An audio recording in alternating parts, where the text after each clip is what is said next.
Welcome to the Fantasy NASCAR podcast brought to you by racefortheprize.com. Dover, optimal lineups in the Cup Series. This is just a little look-see. I'm not going to go into the context, the ins and outs, the lap by lap to explain why a value driver hit or why a driver led a bunch of laps. If you would like that information, you can get it in the Fantasy NASCAR spreadsheet at my website, racefortheprize.com. Or just simply look at the description below. Venmo, PayPal, Cash App, $30. Give you the May sheets. And you can go through everything. Saves you time. Makes it easy. Makes it more enjoyable. You'll love it. Everyone else loves it. We're all here having fun, partying, moving. Come join us. I appreciate it. You help me, I help you.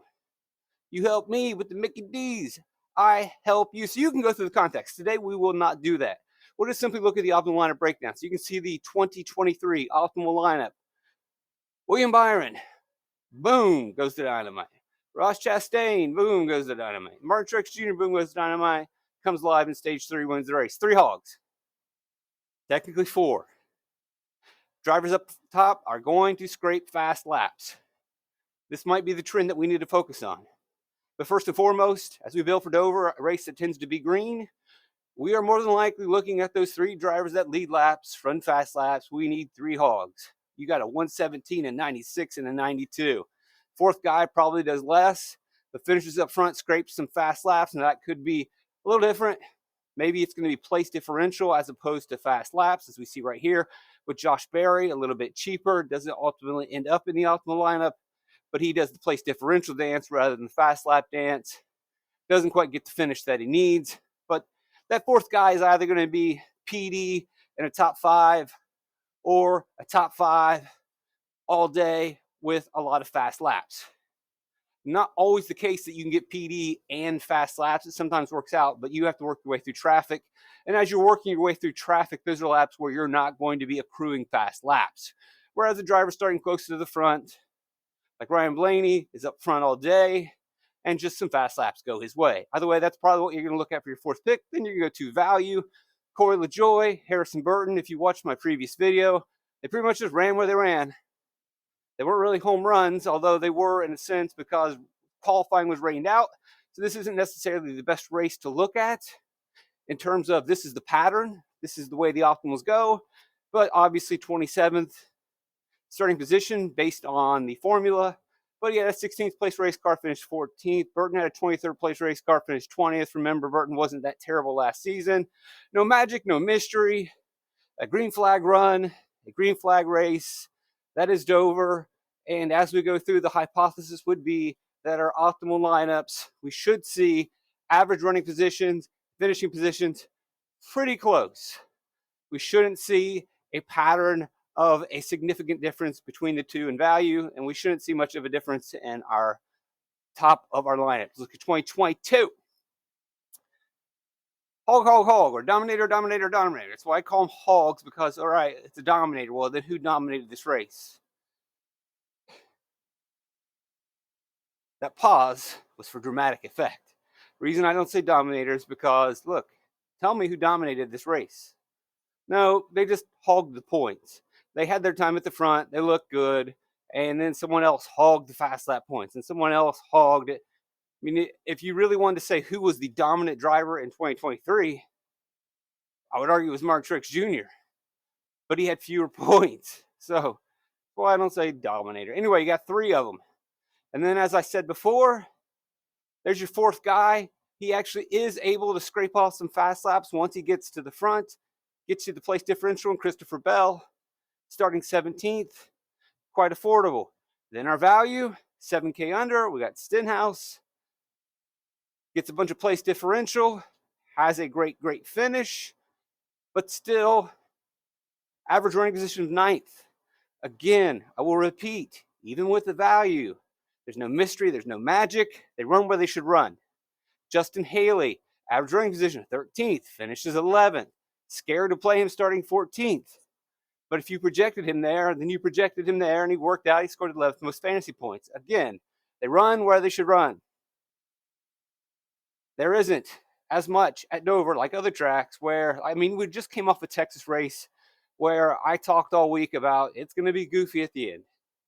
And there's going to be place differential, and you may want to pick drivers that you don't really like or that don't have speed. And that's exactly what happened.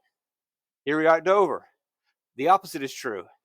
I'm not interested in taking the rando driver that finishes much better than he should and relies on cautions and strategies and wonkiness. Don't expect that to unfold at Dover. I expect green flag runs in stage 3, and you've got what you got.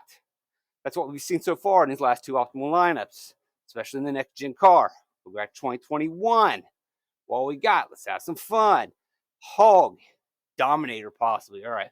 You said there wasn't a Dominator. Yeah, I reserve that for when someone actually dominates the race. But then at the same time, he didn't even win. He didn't even win the race. How could one be a Dominator and then not win the race? Because Alex Bowman beat him off pit road in stage 3 and just went out and drove off into the sunset. And Bowman wins the race. He's a hog. Chase Elliott, their third teammate, up there, up front, all day, just scraping off the fasties. All pretty expensive. You can't afford the 4th Hendrick driver. Crazy race. Then we go to Cole Custer at 77, place differential, finishes 10th, but he did run an 18th the entire day. A little bit better than where he should have, but still, you look at that SHR car, not bad, not crazy. A little bit more of a stretch, a little bit better of a finish, but doesn't really strike me as odd. Daniel Suarez finishes 9th. Average running position, 14th. Bunch of place differential. Again, not that crazy, especially when we factor in that the Trackhouse cars have been very good at the concrete tracks. They have been very good at Nashville. Texas is not concrete, but there's a similar setup.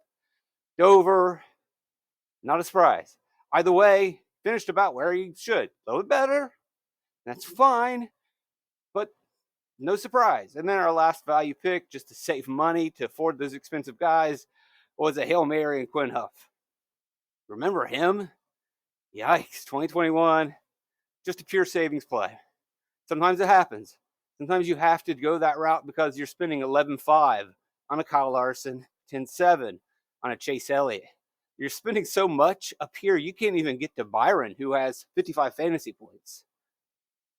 So this one actually ends up being a 3x3, really a 3x2x1, but it's a possibility. It is something to consider. So far, we've seen the 4 top, 2 Val twice, and then one where we had to really stretch out the savings. All right, going a little bit deeper, back to 2020, which is always a weird season, but we'll look at it because we've got a little bit of time here on the Fantasy NASCAR podcast. Harvick runs away at the show with a 171. You remember those COVID days. Just weird times. Kind of hard to look at this stuff, but you got Harvick. Johnson gets in there with 11 place differential, and look, you're not going to see a second or third hog in this because he simply just ran away at the show, which was a pattern that we saw in 2020. And remember, this is a 2020 B race. We did a doubleheader weekend. And because of the doubleheader weekend, the fast cars from race 1 all got gridded in a different spot. So they all became these place differential home run plays. You had to pay for them. But the thing is, like, oh, well, if Kevin Harvick was fast on Saturday, he's probably going to be fast on Sunday, or fast enough. So we ran into that situation. But since there was just one hog, then it obviously defaults to place differential. I don't really want to look at that lineup that too much because those were just kind of weird times.